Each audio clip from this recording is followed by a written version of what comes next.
Stephen A., I could actually argue that it hurts the game more if they had given her a roster spot over someone more deserving. So go ahead and argue it.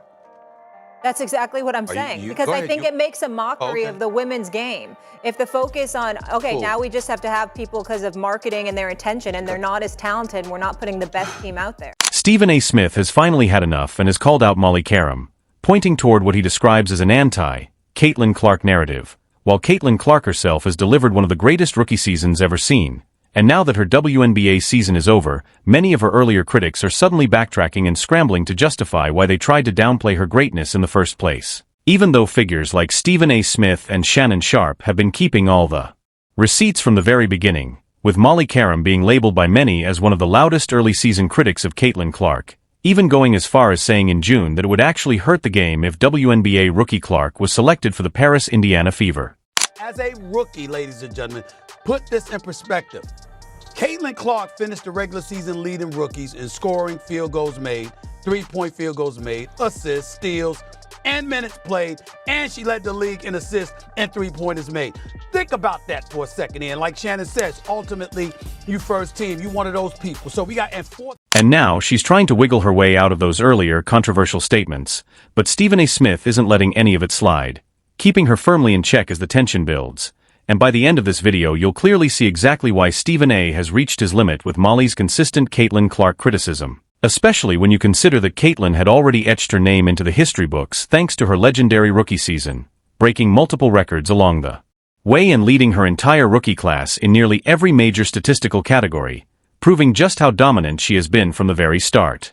But the reason why in the public eye Ali was the greatest was because of the adversity. It's not to compare one to the other, because I'm not trying to do that. I'm simply pointing out that what goes on outside the court, the field, the ring of play per se, matters, because your mental becomes incredibly important. Perhaps the most impressive part of her entire story is the way she had to deal with an overwhelming amount of hate both on and off the court. And even while being constantly tested mentally from every direction, she somehow managed to rise above all of it, staying focused and continuing to prove exactly how great she can truly be when the pressure is at its highest. And this level of resilience even pushed Stephen A. Smith to start drawing comparisons between her and other all-time great athletes who also faced intense adversity throughout their careers, both on and off the court, yet still overcame everything and passed those challenges with flying colors, just like she is doing right now.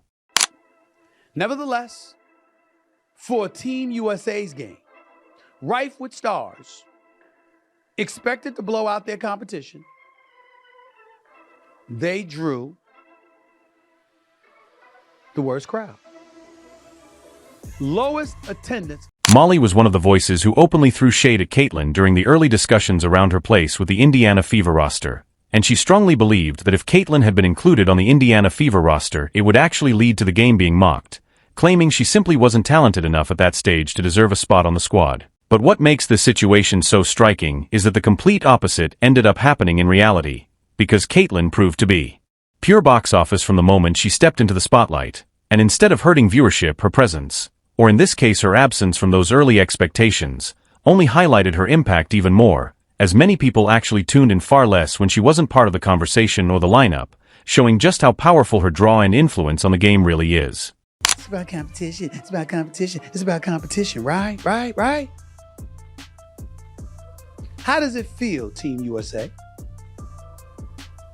to have 6 games, 4 of them drew over 20,000, and the one that didn't still drew 2,000 more than you? Some people have even tried to argue that if Caitlin had been placed on the Indiana Fever team right away, she would have ended up getting all the limelight and attention, and in their view that kind of spotlight could have potentially distracted the team from focusing on the ultimate goal, which is building chemistry and ultimately aiming to win at the highest level. And even though, that argument does sound pretty questionable and a bit silly on the surface, there are still some who genuinely believe there is some validity to it. But what's hard to ignore is that not putting her in that situation from the start seems to have backfired even more than anyone expected, because instead of reducing attention or pressure, it only amplified the discussion around her and made the spotlight even bigger once she proved herself elsewhere. You giving her all this credit. What about the women that came before her?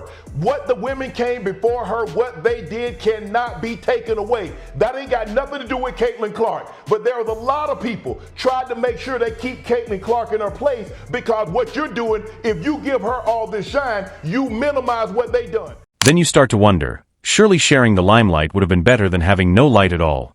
And that's exactly the situation that seems to be unfolding with the Indiana Fever discussions. Because in reality, nobody really expected the women's squad to struggle in that way, and the level of competition within the Indiana Fever setup has often been described as simply not up to par, which is why many argue it would have been the perfect opportunity to elevate the entire game by featuring a dynamic player like Caitlin Clark on the roster, using her presence to shine a brighter spotlight on everyone involved. And when you look deeper into the criticism she received, part of that hate, as Shannon Sharp has pointed out, may have actually been rooted in jealousy rather than pure analysis of her talent or impact. Caitlin Clark, what she's doing doesn't minimize what they've done, but we should have been giving her the credit. We saw the ratings, we saw the merchandise sales, we saw the attendance, but y'all want to make it about something else. Oh, what about the women that laid the foundation? What about this? What about it? That ain't got nothing to do with Caitlin Clark. Caitlin Clark is box office. So what did they do after all of that? Well, after averaging an incredible 24 points, 8.5 assists, and 5.2 rebounds per game in the month of August alone, Caitlin Clark was officially named Rookie of the Month for the third time. And on top of that, she also earned the August Eastern Conference Player of the Month honor. And with this achievement, she made history by becoming the first rookie ever in WNBA history to receive the Player of the Month award. And then just when you think it couldn't get any more impressive, on September 4th, the Fever went on to defeat the Los Angeles Sparks in a 93-86 victory, where Clark put up a dominant performance with 24 points, 10 rebounds, and 10 assists, securing her second career triple-double, and during that same game she also hit her 100th three-pointer made, becoming the first rookie in WNBA history to reach that milestone and doing it faster than anyone else ever has, accomplishing it in just 34 games. And to make things even more unbelievable, that performance also marked her third straight game with at least 20 points and 10 assists, tying Courtney Vandersloot's 2017 streak for the longest such run in WNBA history. There was noise out there emanating from some, and those folks were very, very loud and conspicuous with their dissent towards things involving Caitlin Clark. When we pointed that out, we said why? What was the necessity for it? Because a rising tide lifts all boats. Stephen A. Smith went on to make a very clear point, explaining that there were plenty of Caitlin naysayers who seemed determined to keep her down and downplay everything she was achieving, even though, in reality, they were ultimately hurting themselves by taking that approach. Because Caitlin is pure box office no matter what she is attached to, meaning whenever her name is involved in something, that very thing instantly gets more attention, more eyes, and more energy from fans, and in doing so it doesn't just benefit her, it actually helps everyone involved around her, from the team to the league and even the overall visibility of the game, whether her critics want to admit it or not. Came through the conduit was her. Ultimately, it stood to benefit the collective whole. And rather than some out there accepting and embracing that, they resented it, and they tried to use the contributions of others who came before Caitlin Clark to justify their vitriol. Again, it really all seems to boil down to jealousy, with many believing that some of the pushback came from others wanting the same level of credit, recognition, and spotlight that Caitlin Clark had already earned through her performances and impact. But instead of diminishing her influence, that attitude only ended up backfiring in a major way, because as the conversation continued, it became clear that without her drawing power and focus, far fewer people were actually tuning in or paying attention to Indiana Fever games, and the overall interest simply wasn't the same, showing once again just how much of an impact she has on the audience and the league as a whole. By the way, it wasn't that anybody didn't think she was going to be successful or not play. It was just that we felt that other players in the W deserve shine as well.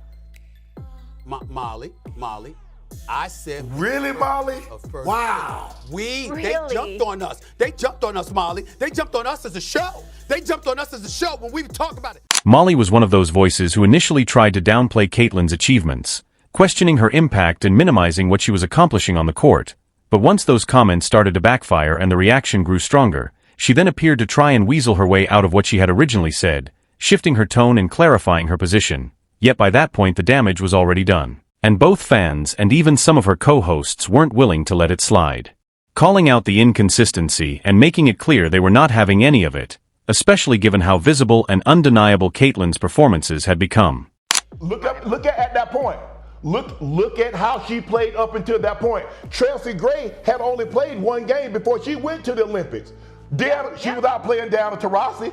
Was she outplaying Diana Taurasi at that point in time that she was on the team? It's a simple yes or a simple no. It's true that there are plenty of incredible players in the WNBA who deserve recognition for their talent and hard work, but at the same time, there is no real reason to downplay or deny Caitlin Clark's greatness just to try and shift attention onto others, because her impact speaks for itself on its own merit. And that kind of comparison can feel unfair when it turns into diminishing what she has already achieved, rather than simply celebrating multiple players at once. And for many fans, the idea is that shining a light on one athlete shouldn't require dimming the spotlight on another, especially when Caitlin's performances have already earned her place in the conversation purely through results on the court. Making the point that, at the time that they had picked the Olympic team, Caitlin Clark didn't necessarily deserve it based on her play on the court. When the point that Shannon and I was making at the time was that, wait a minute, in the end, there are people that have ended up on Team USA for reasons other than just their elite play at that particular moment. The answer is yes, and when you look at everything she has accomplished, it becomes even more staggering. Alongside setting the record for the most consecutive points-assist double-doubles in a rookie season, the most double-doubles by a rookie guard, becoming the first rookie ever to record a triple-double, leading all rookies in single-game three-point field goals and assists made, and even standing out as the youngest player to record back-to-back double-doubles in points and assists, it is clear she entered the WNBA season carrying higher expectations than almost any rookie before her, because from the very beginning people expected her not just to adjust, but to dominate and potentially carry the league forward on her shoulders, even though most rookies usually come in, sit on the bench for a while, and slowly develop their skills, while only a few rare cases start immediately and make an impact right away. And then there are those ultra-special cases who don't just start and contribute but completely change the game, and Caitlin went beyond even that category as she was expected to lead the Indiana Fever out of a 7-year playoff drought while also helping push the WNBA to new heights, which raises the question of what other rookie has ever been asked to handle that level of responsibility so early, because even in the NBA when Wemby made his debut, people still applauded him and gave him credit despite his team being one of the worst in the standings, yet Caitlin often didn't receive that same type of grace or leeway, and in some ways